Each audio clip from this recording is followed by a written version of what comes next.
फ्लॅटपेक्षा कमी किमतीत स्वमालकीचे row house Sachin construction Pol builders and developers Kalmath Bidewadi येथे साकारत आहे लता रेसिडेन्सी रो हाऊस प्रकल्प। कणकवली पोलीस स्टेशन पासून अवघ्या हाकेच्या अंतरावर 3 BHK 2 मास्टर बेडसह 1100 स्क्वेअर फूट RCC बांधकाम, Jaguar concealed plumbing fitting, modular kitchen, सागवान फ्रेम दरवाजा, स्वतंत्र असेसमेंट, सेपरेट वॉटर मोटर, 60% काम पूर्ण, मोजकेच रो हाऊस शिल्लक। साईट पत्ता मनोरमा पार्क बिडेवाडी कलमठ। स्वतंत्र बंगलो, घराचे दर्जेदार बांधकाम निर्धारित वेळेत खात्रीशीर करून मिळेल।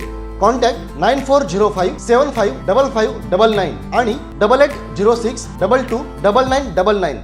जिल्ह्याच्या विकासाच्या दृष्टिकोनातून काही महत्त्वाच्या विषयावर आज आम्ही बैठका त्या खात्यातल्या लोकांबरोबर जिल्हाधिकारी मॅडमच्या उपस्थितीमध्ये आणि त्या खात्याच्या प्रमुखांबरोबर आम्ही लावली होती।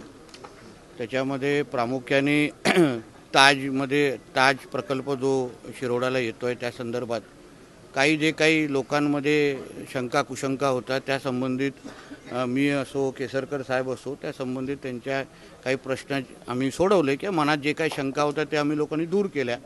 त्याचबरोबर मग निलेश राणे साहेबांच्या माध्यमातून जे वाळू व्यावसायिक होते त्यांच्यावर ते काही धोरण ठरत निश्चित होत नव्हतं। त्यांना होणारा जो त्रास असो किंवा विविध पद्धतीने त्यांच्यावर कधीकधी चुकीच्या कारवाया असो या सगळ्या बाबतीमध्ये निलेश साहेबांच्या सूचनेच्या अनुसार त्या लोकांशी अधिकाऱ्यांशी बोलणं गेलं। आमच्या जिल्हाधिकारी मॅडमनी सगळ्या विषय समजून घेतले आणि शासनाचे धोरण आणि यापुढे शेवटी ते सगळे आमच्याच जिल्ह्याचे नागरिक आहेत आणि त्यांना व्यवसाय अजून सुरळीत करण्यात यावा म्हणून शासन म्हणून आम्ही सकारात्मक आहोत।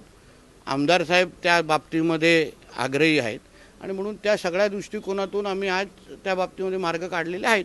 नंतर लाकूड व्यावसायिक आले, त्यांचेही काही प्रश्न होते, ते मग DMO असो किंवा सगळ्या बाबतीत त्यांच्याशी बसून त्याच्यातून पण काही मार्ग काढता येतील तेही आम्ही माहिती दिली। आमच्या दत्ता सामंत साहेबांनी शेतीत मध्ये वापरणारे जे बंदुका आहेत त्याच्यामध्ये काही नियम शिथिल झाले पाहिजेत त्या दृष्टिकोनातून काही विषय आमच्यासमोर मांडलेत। म्हणून एकंदरीत जिल्ह्याच्या विकासाच्या दृष्टिकोनातून जे विविध विषय लोकप्रतिनिधी म्हणून आमच्यासमोर जे विविध शिष्टमंडळ येतात त्यांना न्याय देण्याच्या दृष्टिकोनातून आजच्या बैठका लावलेल्या आहेत। नगरपंचायत निवडणुकीनंतर तिघेही तुम्ही एकत्र दिसणार एकाच तो मग त्याचं दुःख आहे का आनंद ते पुढचाही सांगा ना। गंभीर मातुश्रीवरून तिकीट वाटवून नाराजी पाहायला मिळाली। श्रीकांत सरमळकरांच्या जावेला तिकीट मिळाल्यामुळे अनिल परब हे नाराज असल्यामुळे ते निघून गेले।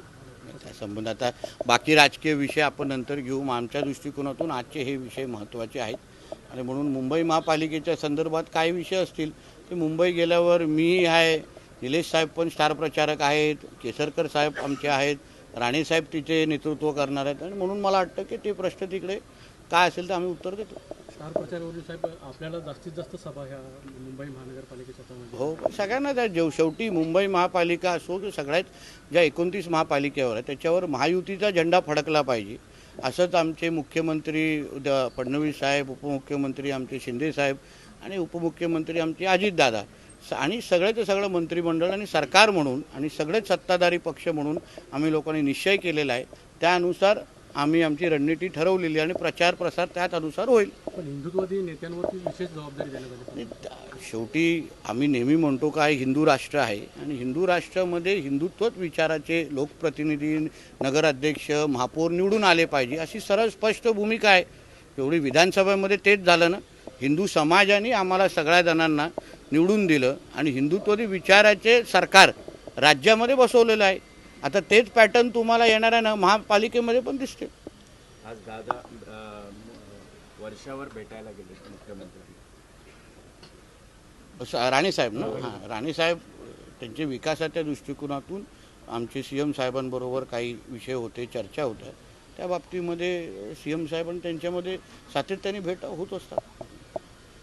सर बांग्लादेश में फिर एक बार 3 हिंदुओं के घर जला दिए गए, बार बार यह घटनाएं हो रही, क्या कह रहे एक हिंदू नेता होते हैं? नहीं ऐसा है कि हिंदू तो हम सभी है और हिंदुओं को इस तरीके से जो बांग्लादेश में अत्याचार किया जा रहा है उस सभी हिंदुओं के साथ हम सभी खड़े हैं। आखिर में अत्याचार करना, किसी को जलाना ये अच्छी बात नहीं है किसी भी देश में। उनके भी नागरिक हमारे देश में रहते हैं। उसी तरीके का जवाब देना चालू किया तो उनको अच्छा लगेगा क्या? तो मुझे ऐसा लगता है कि इस सब का हमको निषेध करना ही चाहिए। ताज्या अपडेट्स आणि ताज्या बातम्यांसाठी आजच सबस्क्राईब करा आपला Sindhudurg digital news channel. Like करा, शेअर करा, कमेंट करा आणि महत्त्वाचं म्हणजे बेल आयकॉनला क्लिक करायला विसरू नका।